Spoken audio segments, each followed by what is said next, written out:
You want the truth, the whole truth, and nothing but the truth about sports in the state of Michigan? You can't handle the truth!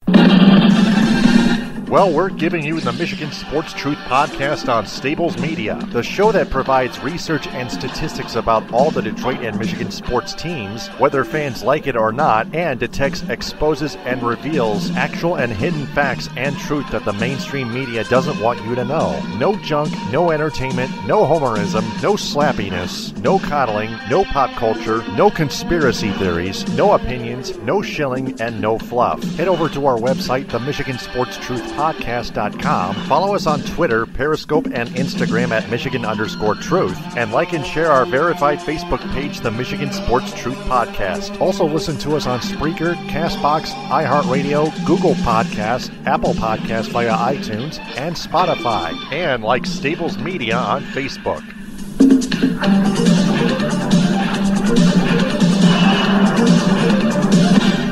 The Michigan Sports Truth Podcast does not represent or defame any of the teams it covers, nor does it represent or compete against any mainstream media in the state of Michigan. It is also not for entertainment or debating purposes. It only detects, exposes, and reveals honest, actual, and hidden truth, facts, and statistics about them. And it is for every sports fan's own good because the truth is out there. And welcome to another episode of the Michigan Sports Truth Podcast, Primetime Edition on Stables Media. I'm Taylor Phillips, along with Frank Vasner and special guest Darren Weiss from the Detroit Sports Rag Facebook group. Ed Smith is out due to bronchitis, but you can follow him on Twitter, Periscope, and Instagram at EdSmith313. The most analytical piece to our puzzle, to our Megazord from Mighty Morphin Power Rangers. But you can follow me on Twitter, Periscope, and Instagram at DT2Phillips. Follow Frank Vasner on Twitter, Periscope, and Instagram at Frank_Vasner. And you can follow Darren Weiss on Twitter at DW33ZYY and on Instagram at Darren Weiss, the number 8. Darren, how are we doing tonight? Hey guys, I'm doing real well. Anytime I can hop on and talk sports with some fellow Detroit Facebook group members, who are all on the same page, I'm more than thrilled to do it. Oh yeah, definitely. Frank, how about you? Well, been a pretty busy week for me between work and other things, but a lot of changes happening where I work too, but it's always good to hop on with you guys and talk about what's been going on in the Detroit sports scene. Yep, and Casey Mize just gave up an RBI single to Marwin Gonzalez in the bottom of the third after he threw 2 shutout innings. It's now 1-0 Minnesota. And we're just evaluating again Casey Mize. He's had a rough season, but you mentioned off the air, Darren, that you're going to give him the benefit of the doubt because spring training was cut short and the MLB season was cut down to 60. And may I point out, Mize, in one game at Guaranteed Rate Field in Chicago, the south side of Chicago, had a no-hitter through 5 going into the 6th inning. And then he was lighting it up. Yeah, and then he got lit, yeah. So, it's been a really wacky year in general, and especially in sports.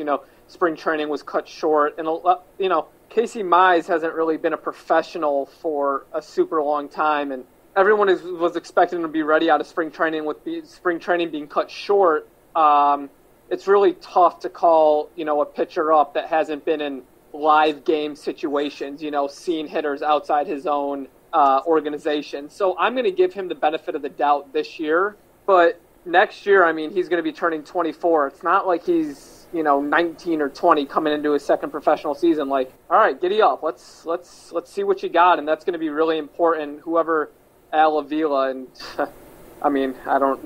we'll talk about that later, but who he brings in as the new manager, I think who he brings in as the new pitching coach is more important because we have so many young pitching prospects and their development is crucial for the Tigers for the next couple seasons. Yeah, and it's time for Mize and the young guys like Tarek Skubal to put their big boy pants on. And because they're in the major leagues now, they're no longer in the minors, kind of like Jeff Okuda making his NFL debut. And we're going to get to Lions right about now. They got whooped 42-21 by the Green Bay Packers at Lambeau Field. Too many rushing yards allowed by the defensive front, 259 rushing yards to be exact.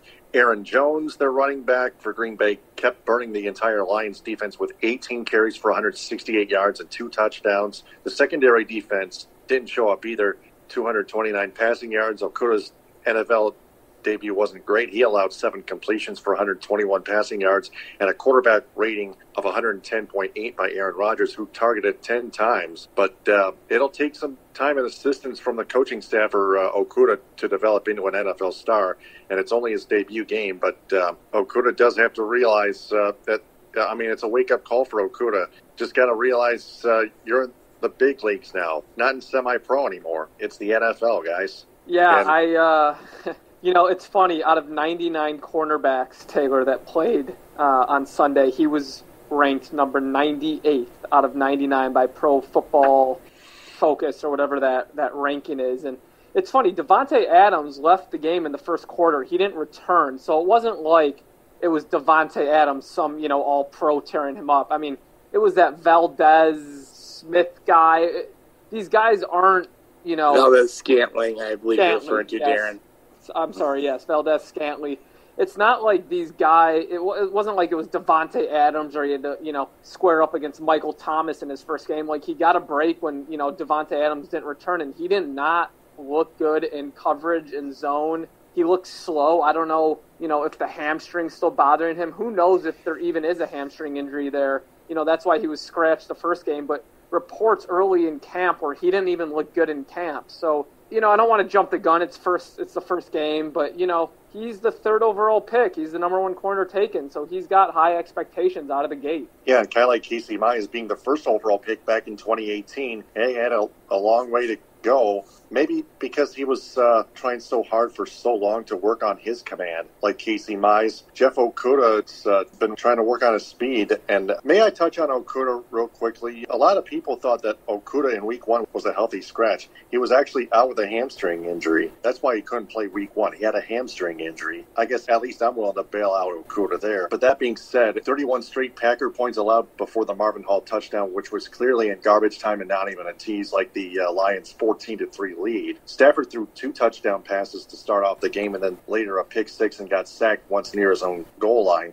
20 of 33 for 244 passing yards besides all those stats. And the truth is, so far the Lions' puny defense has given up 62 points in their first 2 games. That's easily calculated as an average of 31 points allowed per game, which is clearly unacceptable, but clearly Lions-esque. Head coach Matt Patricia was hired by this franchise to be a defensive-minded head coach, and this is the type of job he has been doing thus far this year, especially at Lambeau, where they allowed 35 points, while the other 7 were given up by Matthew Stafford with this aforementioned pick 6 near his own goal line in the flat. Now, some analysts in the mainstream media use injuries, such as to wide receiver Kenny Golladay, who is going to be back in week 3 against Arizona in Glendale, and others, but even they know that excuse won't be enough to bail Patricia out. He still has 2 more years left in his 5-year contract in his head coaching tenure in Detroit, but his exit might come earlier than that if he doesn't get his act together and doesn't glue the team together and doesn't start using his head.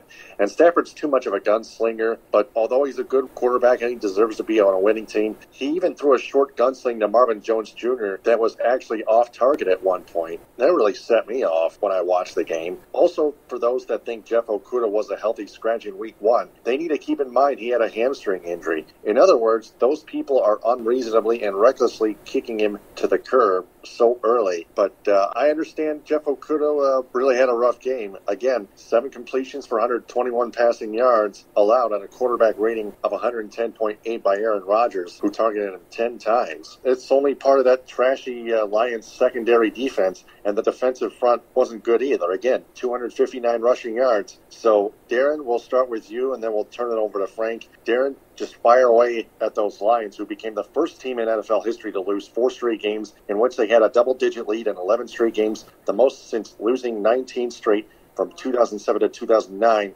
including 0-16 in 2008. Darren, go ahead. Yeah, I mean, that's just same old Lions. And, guys, let me ask you a question. After Patricia left New England, their defense got better. Right. That's not what you want to see. I mean, last year, the Lions' biggest issue was, up front, their defensive line. They lost Snacks. They could not defend the run. They couldn't really defend the pass either, but the front 7 was horrible. And they did not look. I wanted Derek Brown in the first round. That's not here and there. That's not what happened. They didn't address the pass rush at all in the draft. They took that linebacker out of Notre Dame who was hurt. He missed half the year. But I mean, it's the same thing. It's like, are we watching the same game, guys? Like, they go into halftime. I don't see any adjustments in the second half. There is no adjustments being made in the second half. And it's funny, Cliff Kingsbury, the coach of Arizona, they asked him today, they said, what do you see different in the Lions defense from this year to last year, because they played last year? And his response was, I pretty much see the same thing. I mean, this is high school JV level stuff. I mean,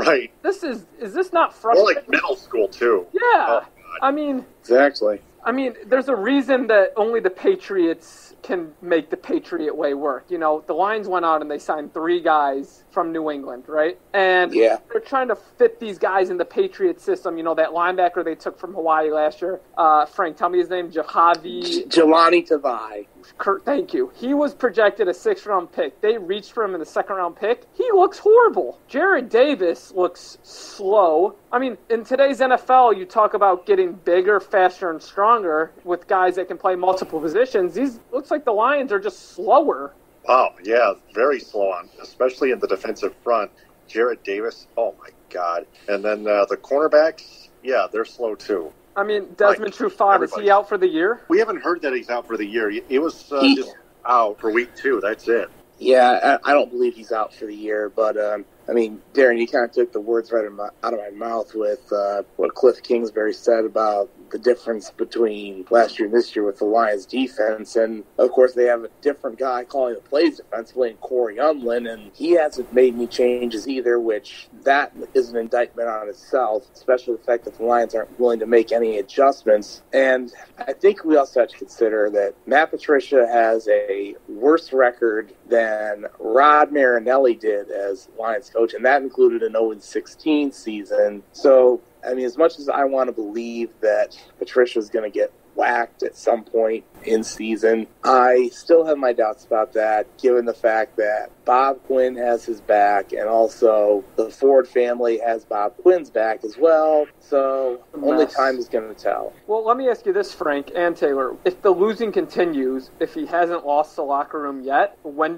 he's got to be losing the locker room shortly if this continues. No? I would say he'd have to be losing the locker room by week 3 by the end of the Arizona game if the losing continues. I mean, if Kyler Murray puts up 350 yards and they get blown out by 3 touchdowns and they're coming home, I can't see any situation that this locker room isn't still buying into, his schemes and whatnot and who he Remember when Darius Slay left? He and Matt Patricia had a disagreement. That's why Darius Slay left for Philadelphia, I think. Yeah, that's why he got traded. And Slay came out and said a bunch of things after. I don't specifically remember, but he was trashing Patricia. And it's funny because then a few guys came to his defense and said, oh, Darius Slay doesn't know what he's doing. I love playing for Patricia. But all the guys that are saying that are like Patriot guys that they brought over, Right. So, going forward, this is supposed to be the defensive guru, and Jim Caldwell got fired for going 9-7. I mean, this guy's won 9 games throughout his career in Detroit. So,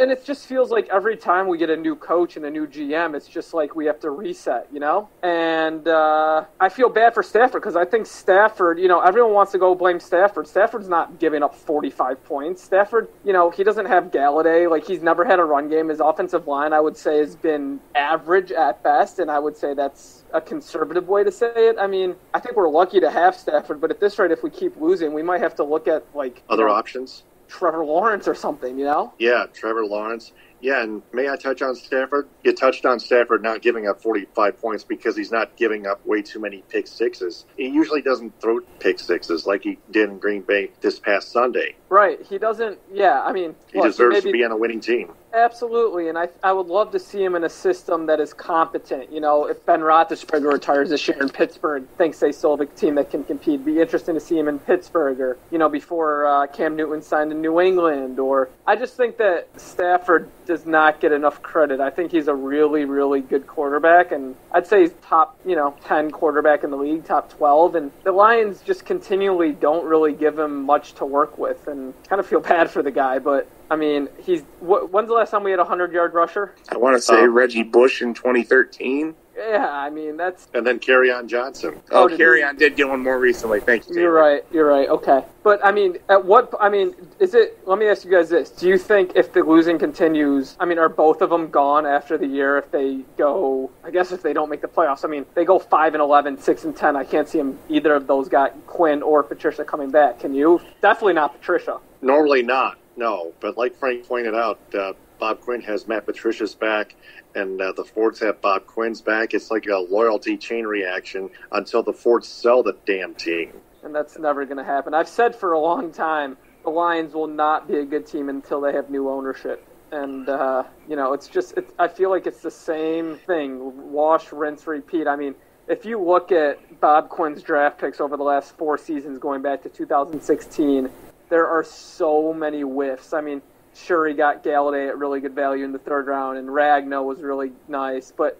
a lot of these 2nd and 3rd and 4th round picks aren't even on the team anymore. I mean, there's guys that he's taken in the 2nd and 3rd round that you have to peg in as starters from day one. And these guys are struggling to be special teams guys. Like Jalen Reeves-Maybin is like hanging on by a thread. I mean, Jamal Agnew, granted he's a 5th round pick, but they had to change positions because he couldn't play. Miles Killebrew, another guy. And then, Tracy Walker, who's a pretty good safety, they bench him for this guy from Boston College. What's his name? Harris, the safety? Will Harris. Yeah, and it's just like they're going from Tracy Walker, who's competent and I think can play, to a guy that's way slower. And it's like they're trying to defend their ways of, like, the Patriot way, getting their guys. And it comes at the disposal of playing guys that are better.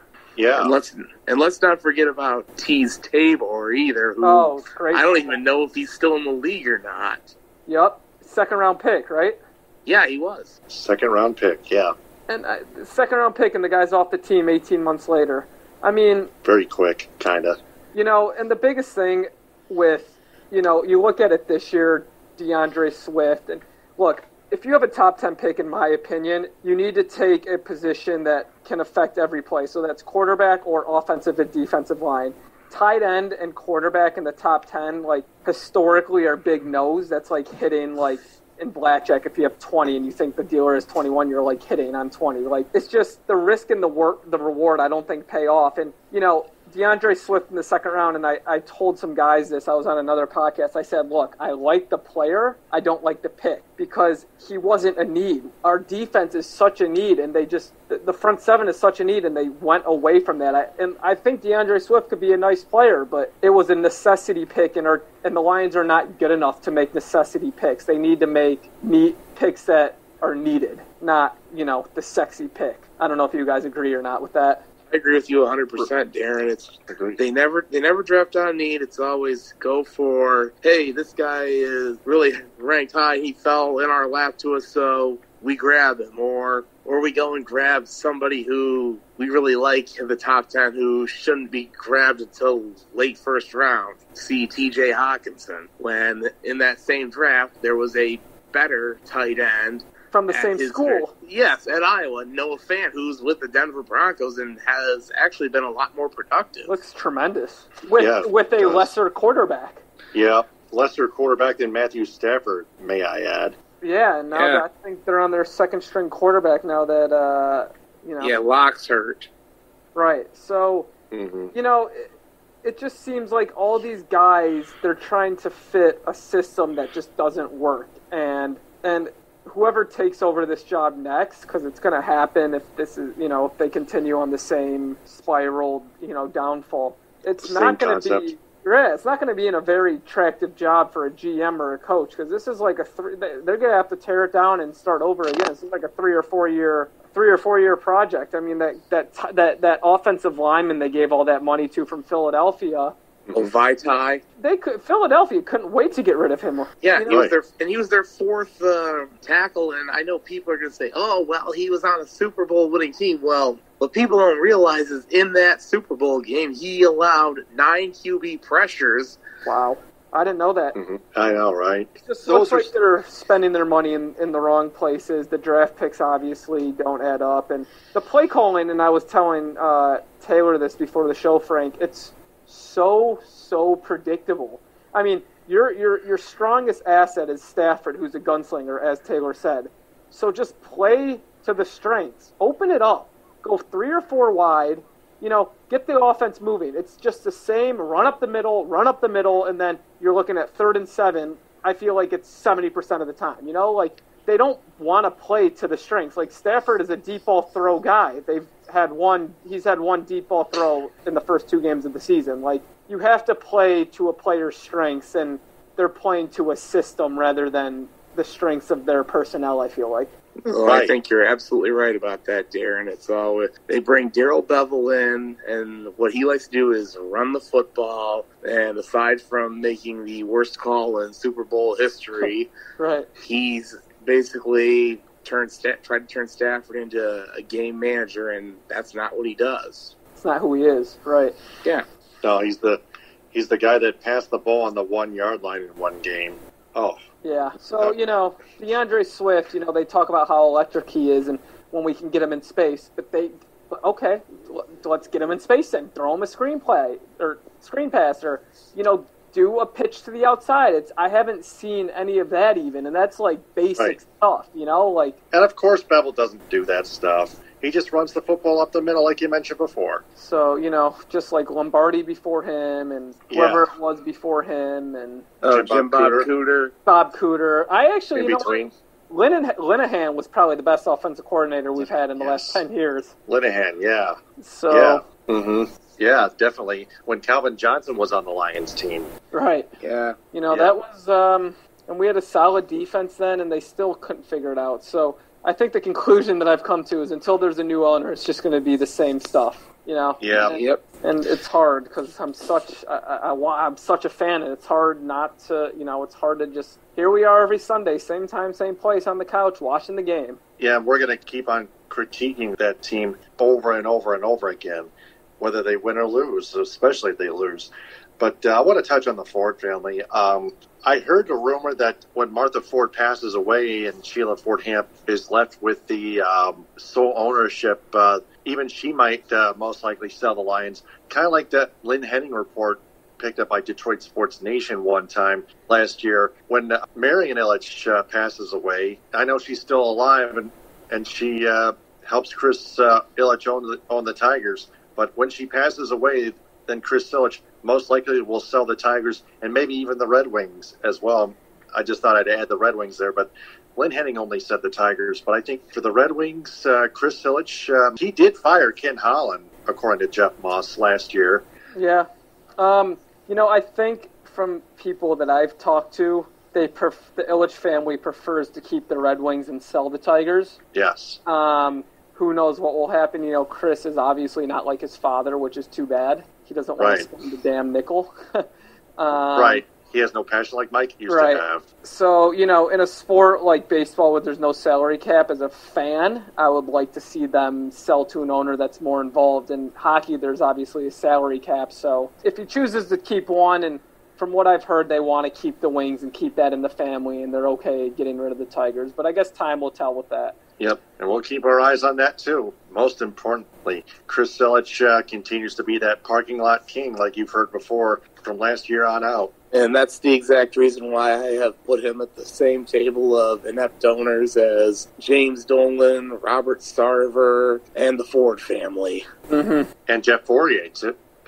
Jeffrey Loria. Yeah, the former disgraced owner of the Miami Marlins. He's not owning them anymore, but he was right. Jeter owns them now. I think. Yeah, and Jeter, I don't think Jeter's that much better. No, and Steve Cohen bought the Mets, by the way. Yeah, it'll be interesting though, because in MLB you need like 22 of the 30 owners to approve of the new owner. So it'll be interesting. I hope it's someone with Detroit ties that has, that wants to spend money and win. Because this is no fun what we've been going through. And Al Avila looks like, he's the worst GM in baseball. Right. Because I think Chris Ilitch has been pulling Al Avila's strings. And Al Avila can't do anything about it. But let's get back to the Lions here. They're at Arizona, like I mentioned before. Sunday, 4:25 on Fox. They're probably going to lose that one, too. Although Kenny Galladay is expected back this upcoming Sunday, like I also mentioned before. So we're going to do some analysis. The Cardinals are 2-0. The Lions are 0-2. I don't think the Lions have a shot at beating the Cardinals. Darren, we'll start with you. Sure. I mean, how the Lions have looked this year, I like the Cardinals at home, 2-0. They look good. Kyler Murray looks like he's taken that big second step like the quarterbacks before him, Lamar Jackson last year, and then obviously Mahomes the year before that. A lot of these guys in year two make a huge step. DeAndre Hopkins is really good. They still have Larry Fitzgerald. If Okuda's lining up across from DeAndre Hopkins, I think it's going to be a long day for him. I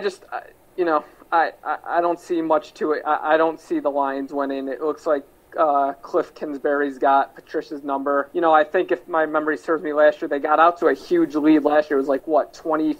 24-7. 24-7. And it ended in a tie. Correct. A tie. So could have and should have been a loss. Absolutely. It felt like a loss, too. Cardinals are averaging over 400 yards of total offense, and the Lions are giving up over 400 yards of total offense. So Kyler Murray could be in for a big day, and I like Arizona to hang at least 35 on us. Yep. So you're thinking the Cardinals 35 and the Lions like a low score? Yeah, I think, maybe they get another garbage TD, but, maybe 35-17, 35-24. So if it's 35-24, it's not a blowout, but it's going to feel like a blowout. Yeah, kind of. Maybe they'll get a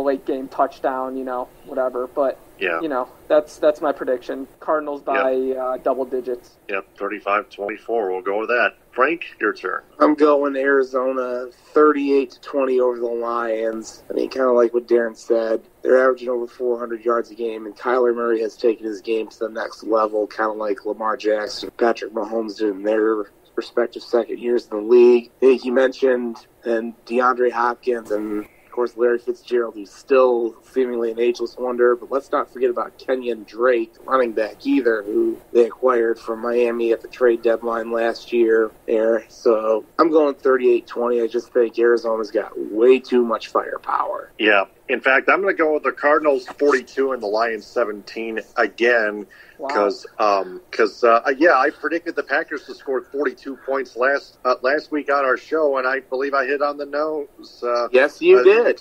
On the Packers, but the Lions scored 21. I was so close to the Lions getting 17. At least I hit the Packers score right on the nose. I think I may almost hit the Cardinals score on the nose again this Sunday if I don't hit it on the nose. But my goodness, the Lions defense stinks. The defensive front and secondary. I believe that even includes Jeff Okuda, I'm afraid. It's the NFL already. I'm sick of Patricia, by the way, just having the same thing.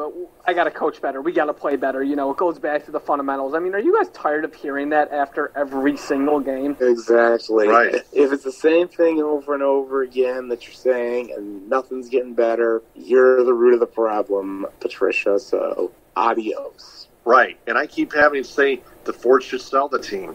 I keep spreading all over social media. So that is Lions. Tigers now down 4-0. A Jake Cave 2-run home run after it was 2-0. Yeah, and Cave took Mize really deep.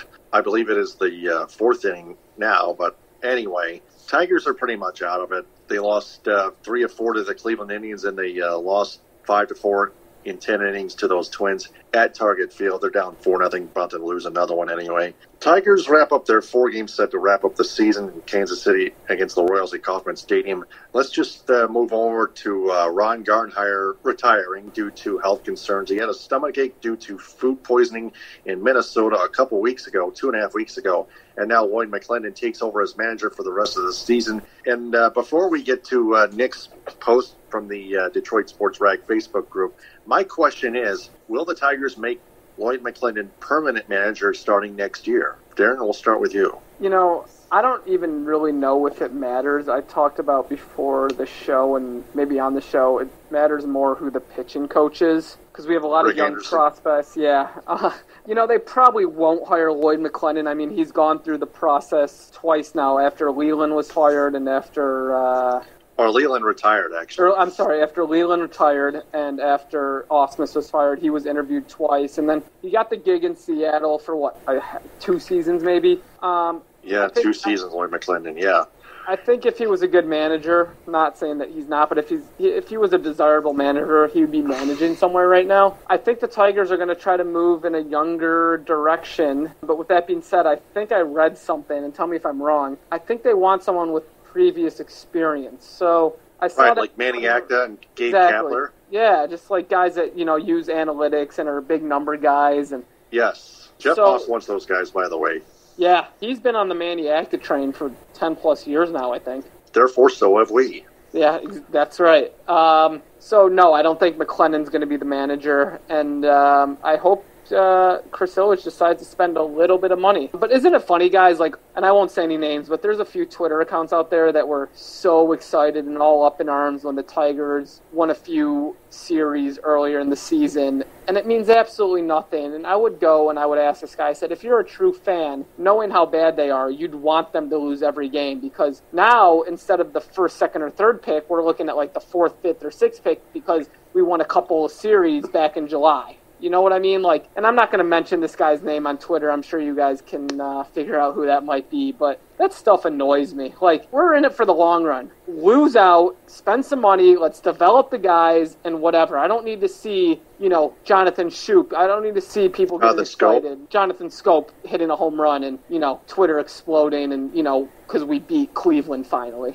Yeah, that doesn't matter. I mean, Jonathan Scope and C.J. Cone are very valuable parts to our offense, but the Tigers' pitching needs to be developed by the coaching staff. That includes Casey Mize, Spencer Turnbull, Tarek Skubal, Matt Boyd. He's already been a major league pitcher for a few years now, and his ERA is still freaking high. Yeah, I think he's probably a middle of the rotation guy. I mean, Al Avila tried to trade him, and I think there's reasons. I mean, teams didn't offer top prospects, and there's a reason for that. He's a decent major league pitcher. He's not a top of the rotation guy that's going to take your team to the playoffs. He's probably a 3 or 4 guy, and he's a lefty, and maybe he can eat some innings for you, and maybe give you 6 innings of 3 earned run ball, every time out, and that's okay as as a number 4 guy in a rotation. Right. Mm-hmm. But his days of being an ace, I think that ship has long sailed. Yeah, Frank, what do you think? Well, I mean, look, I've definitely saw a lot of people getting excited about the Tigers winning series back in July and getting excited about beating the Indians. I mean, beating them after losing 20-some straight to them, okay, I can understand that, but don't act like you just won the World Series or anything. And still, yeah, players got to be developed, especially the pitchers. I mean, Casey Mize has got to get better. Spencer Turnbull. I mean, let's even talk about guys who could be up next year, like a Matt Manning or an Alex Faedo. Is he hurt, Faedo? I want to say he got shut down. Manning got shut down for the rest of the year. Faedo, I think he did, but don't quote me on that. I think you're right, Frank. Yeah, I mean those guys. Because I haven't heard about Faedo playing. Yeah, so those guys got developed too, and let's not forget about guys who are going to be part of your offense in the future, like Spencer Torkelson, who was your first pick out of Arizona State. He probably might come in at first base. Hopefully he can end up bringing some offense to the lineup with his bat. I don't like the move of him going to third base. I don't know about you guys, but we drafted him to hit. All I want him to worry about is hitting. Don't try to teach him a new position. Stick him at first where he knows and let him hit bombs. Exactly. Yeah.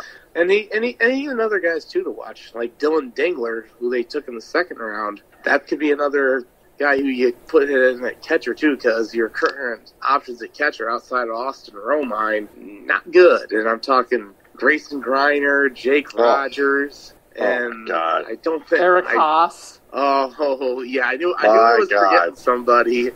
Hey, thank you, Darren. So, I mean, those guys got to be developed and get better, and hopefully you can end up bringing somebody in from a managerial standpoint that's willing to work with them and help them get better. And who knows how the rest of the staff is going to look, too. I think a new pitching coach has got to be brought in. I'm really not that sold on Rick Anderson. And who knows who you bring in as your hitting coach and the rest of your assistants, too. So I think it's pretty much got to be a complete overhaul from a coaching staff standpoint. Now, will it actually happen? I'm not so sure, given the fact that Chris Ilitch doesn't like to spend big bucks, but something that he's going to have to do. And anyway, and plus, I also don't see Lloyd McClendon being kept around unless, but keep in mind, we do have a cheapskate owner, so nothing would surprise me if he did. Anything is possible. Right. What do you think, Taylor? I agree with you guys.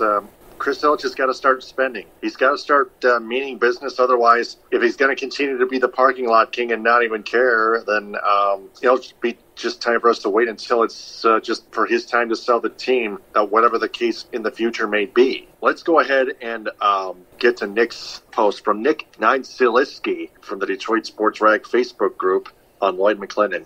Quote, as legendary Lloyd is preparing to interview for the third time for the Tigers managerial position, I would like to share my McClendon story here. I worked as an intern with the Tigers in 2008. They finished in last place. My office was the same office that coaches would use to watch video or have meetings. Lloyd would spend hours in my office. He really spent a lot of time reading scouting reports, watching video, and working with his hitters.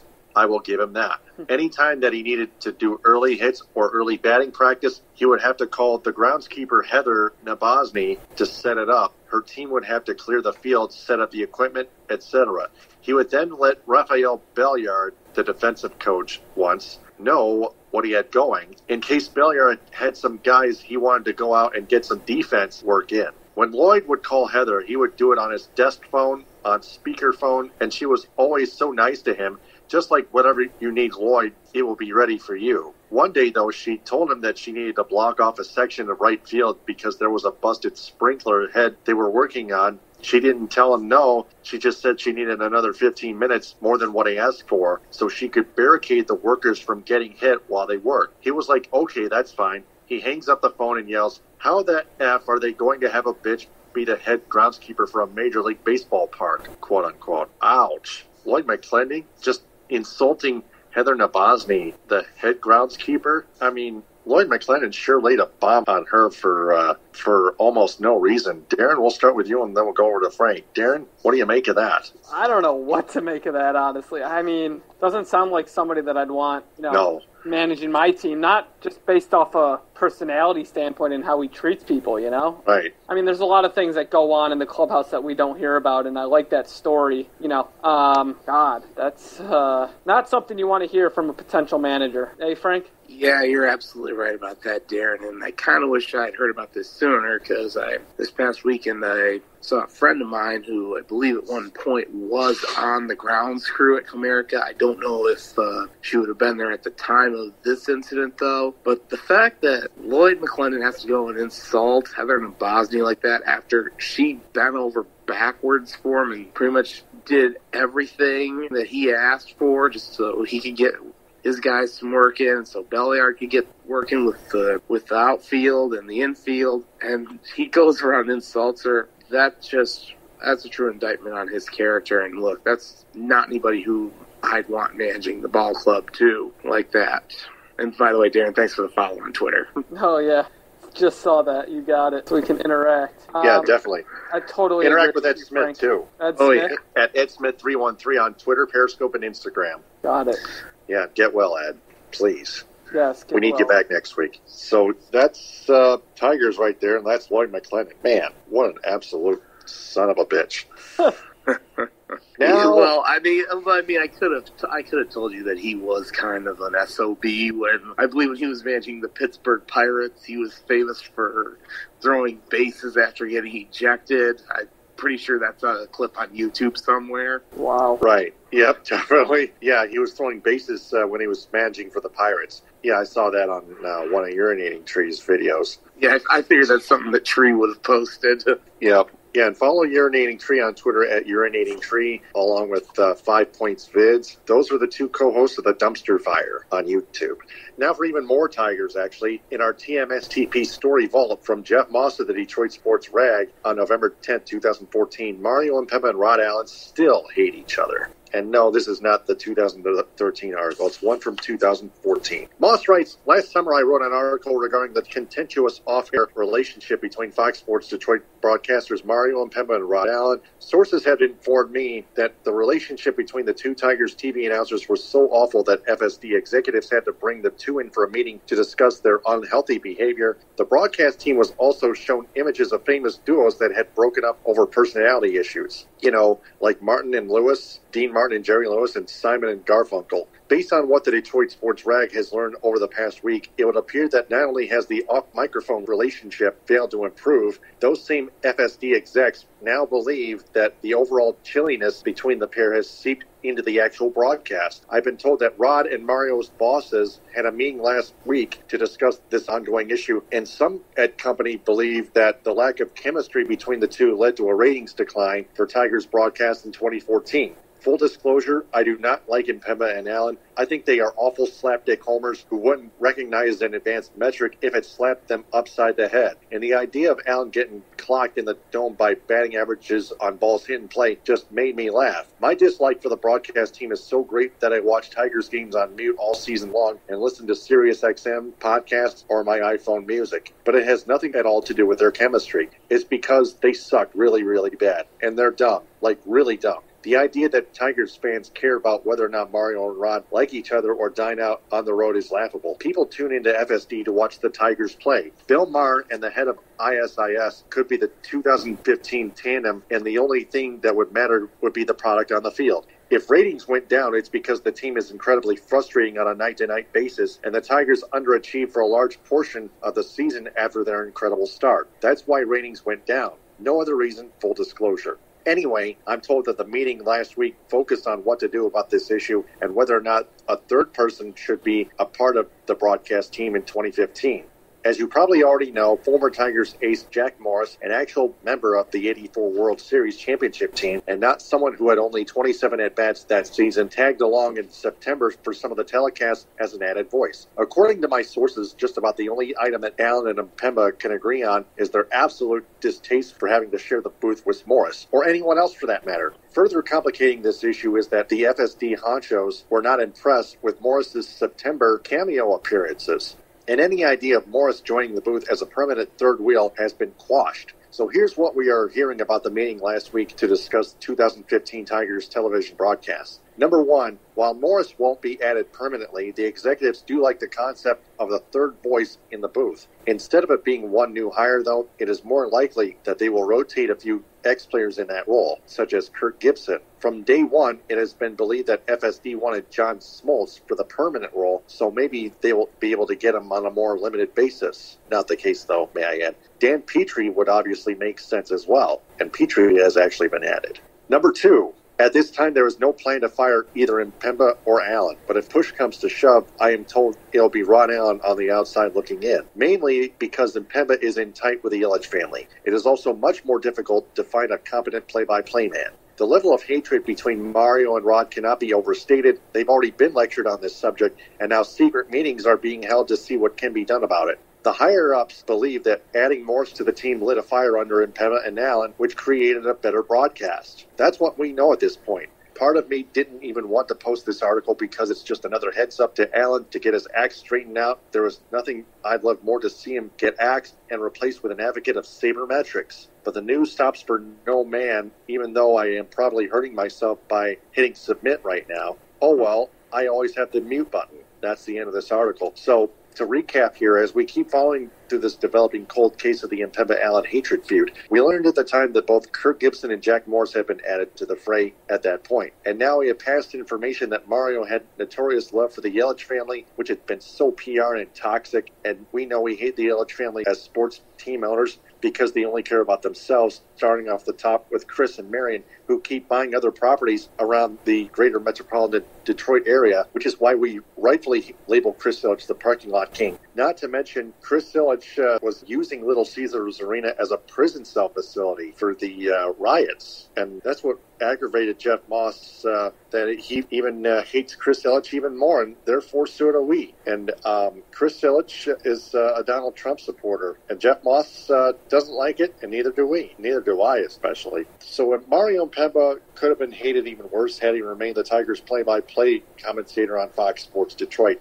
But after that chair incident between Mario and Rod, after they were fired in 2018, boy, we are breathing sighs of relief. So Darren, and then Frank. Darren, what do you think of this? I'm happy they're gone, honestly. Yep. That's my thoughts. I just wish they would bring someone in that is like, was part of the Tigers maybe in the early 2000s or still has an affiliation and gets people to listen, because make the game interesting, and make what I'm listening to. I mean, Dan Dickerson's great. I almost sometimes mute watching the game and put on 97.1 to listen to Dan Dickerson. So I'm happy they're gone. That whole thing, like, you could feel the tension. I would love for them. I'm trying to give you an example. Like, Kenny Rogers would be really interesting as, like, play-by-play. Like, he would be cool, I feel like.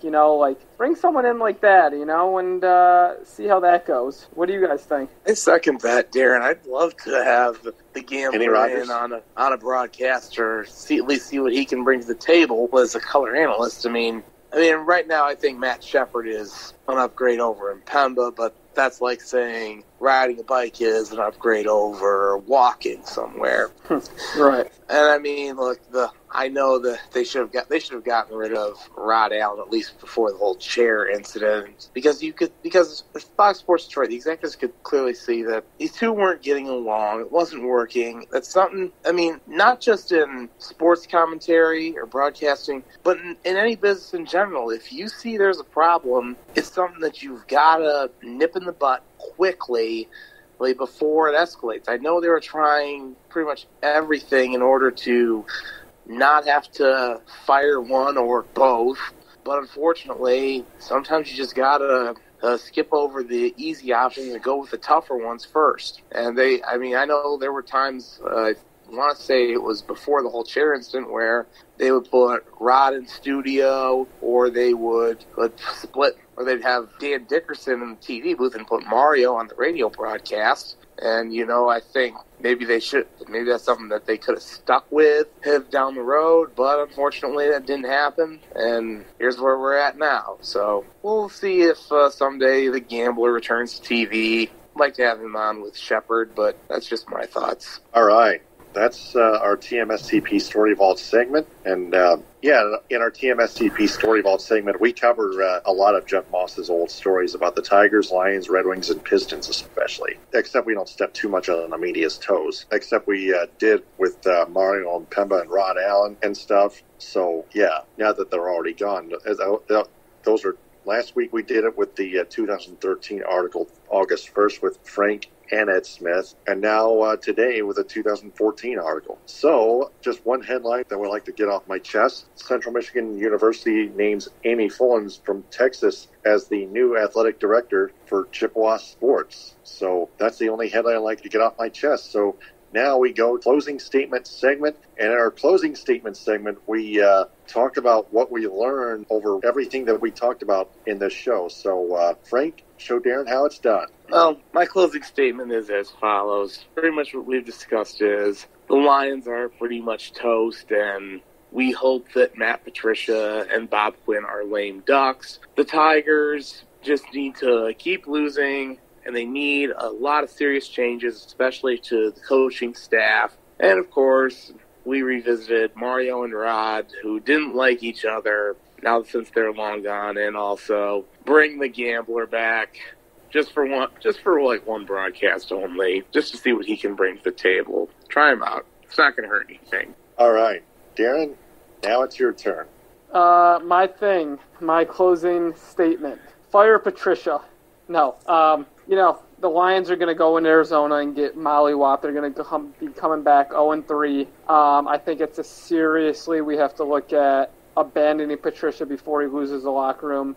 Bob Quinn's job is now on the line. I trusted him in year 1 and 2. He has shown me nothing, so I don't have any faith in him. Tigers, I just want them to bring in a young manager that has some experience, like Manny Active that we've talked about, that uses analytics. I'd like to see Chris Ilitch spend a little bit of money, put a desirable product on the field to make it enjoyable to come to the ballpark, and, get a pitching coach that can really get Mize and Tarek Skubal and Skubal and a lot of these guys that we talked about to the next level. Yep. My closing statement, again, the Ford family and the Yelich family both have to sell the Tigers and Lions. The Yelich family, like Darren mentioned before about at the bottom of at the bottom of this hour, or halfway through this show, rather, they're going to keep the Red Wings. So just the Tigers and Lions have to be sold. Chris Ilitch, again, fired Ken Holland. He had some testicles to do so and hired general manager Steve Yzerman. So Ken Holland went to the Edmonton Oilers. Steve Yzerman still has a rebuilding job to do. He's got to get rid of Jimmy Howard and Jonathan Ericsson and Justin Abdelkader. The three trifecta, the first thing to go in October. That's next month, and that's coming up like 2 weeks or so. NHL free agency, the Stanley Cup final, about halfway over. Game 3 going on right now on NBCSN. So Casey Mize got rocked. It's now 6-0. Now we go to the top of the 6th. Now, Nick Ramirez finished off that 5th inning. So, Casey Mize has not been good, admittedly. So, excellent job, guys, especially you, Darren. You brought a lot. Well, thank you for having me, and I hope I didn't give you guys, too much. And No such thing. I loved it. I enjoyed it. We're all on the same page, and anytime you guys, I would love to be on anytime you guys want me. Yeah, definitely. We'll have to talk something over after this one's all said and done, which I'm going to end right now. Frank, excellent job, too.